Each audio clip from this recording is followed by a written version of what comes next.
Hello everyone, আসসালামু আলাইকুম। Welcome back to my channel. আশা করি যে যেখানে আছেন অনেক অনেক ভালো আছেন। আমরা আলহামদুলিল্লাহ অনেক ভালো আছি। তো এই তো এক বালতি কাপড় ধুয়ে দিলাম সকাল সকাল ঘুম থেকে, যেহেতু আগামীকাল আলহামদুলিল্লাহ শবে বরাত। দীর্ঘ একটা বছর পর আবার শবে বরাত পেয়েছি আলহামদুলিল্লাহ। তো সকাল সকাল উঠে বিছানার চাদর থেকে শুরু করে সব কিছু ধুয়ে দিলাম, যেহেতু আগামীকাল শবে বরাত। সব কিছু পরিষ্কার করা লাগবে, এটা আমাদের গ্রামের ঐতিহ্য। শবে বরাতে সব কিছু সুন্দর করে ধুয়ে মুছে পরিষ্কার পবিত্র করতে হয়, কারণ এই দিনটাই হচ্ছে আমাদের মুসলমানের জন্য পবিত্র দিন এবং ইবাদতের রাত।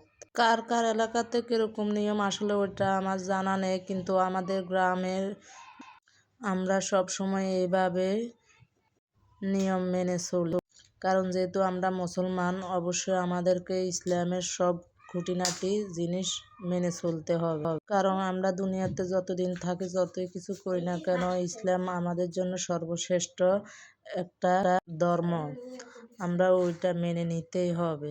আমরা যেহেতু মুসলমান, আমাদের মুসলমানের যেই নিয়ম কানুন ওগুলো আমাদের অবশ্যই মেনে চলা উচিত। তো এই তো এখানে আমি বিকেলের জন্য নাস্তা বানিয়ে নেব। অনেক দিন থেকে ইচ্ছে যে গুড় দিয়ে নারকেল দিয়ে পিঠা বানিয়ে খাবো। আমার ছেলেমেয়েরাও খেতে অনেক পছন্দ করে এই পিঠাটা।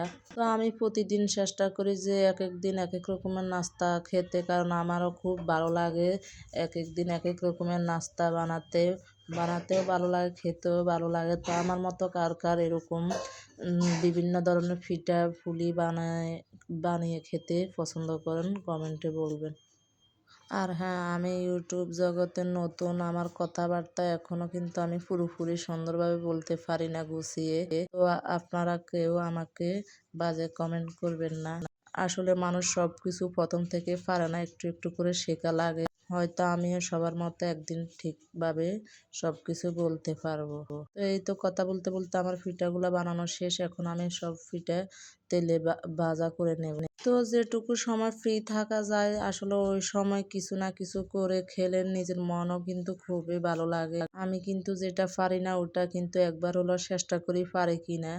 আমি কিন্তু নিজেও খেতে পছন্দ করি এবং অন্যকে খাওয়াতেও পছন্দ করি। আর হ্যাঁ, সবার কাছে একটাই রিকোয়েস্ট, যদি আমার চ্যানেলে নতুন হয়ে থাকেন অবশ্যই আমার চ্যানেলটিকে সাবস্ক্রাইব করে যাবেন এবং পাশে থাকা বেল আইকনটি বাজিয়ে দিবেন, আর একটা লাইক কমেন্ট করে যাবেন। এই তো আমার সবগুলো পিঠাই বানানো শেষ। এখন খেয়ে দেখি আসলে কিরকম হয়।